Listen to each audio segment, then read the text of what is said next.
I honestly have no idea what to say that Chris hasn't already said. But I will try to figure out something that you missed.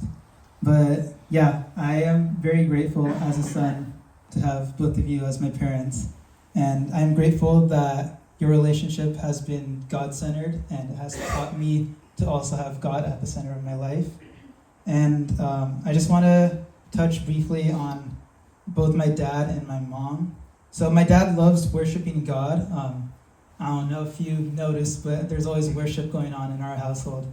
And he makes sure that his kids love it too. Sometimes it might be through tough love, as Chris mentioned earlier. There's like a Tamil word that happened to a lot of times. But sometimes we just see the genuine joy, the genuine motivation he gets from worshiping God. And then we learn by example, and then we see, oh, he has this joy in Jesus, and we want that too. And some of you also may notice that when my dad worships God, or when he does anything in general, he does not care what others think. So he would just say or do everything, whatever he thinks is best, and he doesn't care if it's rude or it's going to hurt someone's feeling, he will still do it. And I think that is a very complex attribute to have, but there's always a right balance. But what I love about my dad is his heart's always in the right place.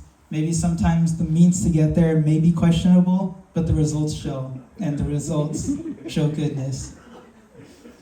And my mom's, she's quite the opposite. So my dad doesn't care what other people think. My mom cares too much how other people think. And this also has some negative, but mostly positive attributes. It shows how much she cares for others, how thoughtful she is, how meticulous she is in planning every little detail. And it just shows that she puts other people above her own needs. And that's what I admire a lot about my mom. And I hope to be like that someday.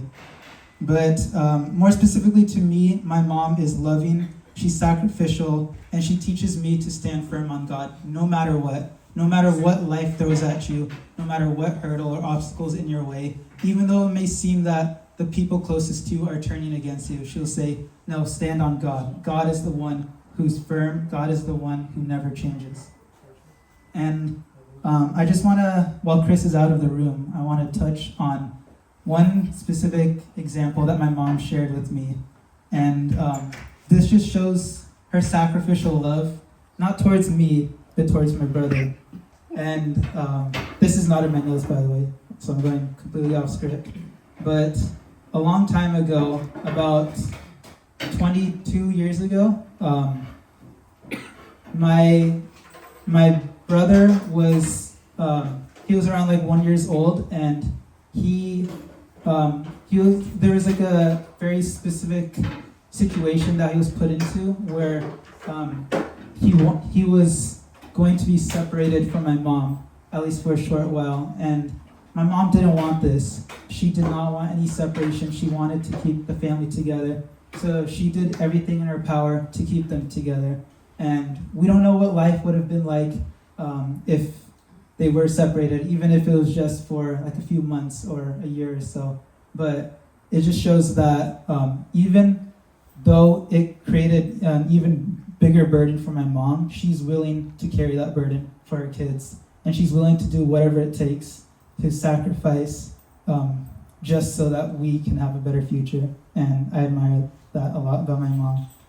So just to close, as Chris already said, my parents have a good balance. They're quite the opposite in like almost every way. But one thing that unites them is just their love for God and their love for people. And I just think that's truly inspirational for everyone around us, and then both me and Chris as their sons.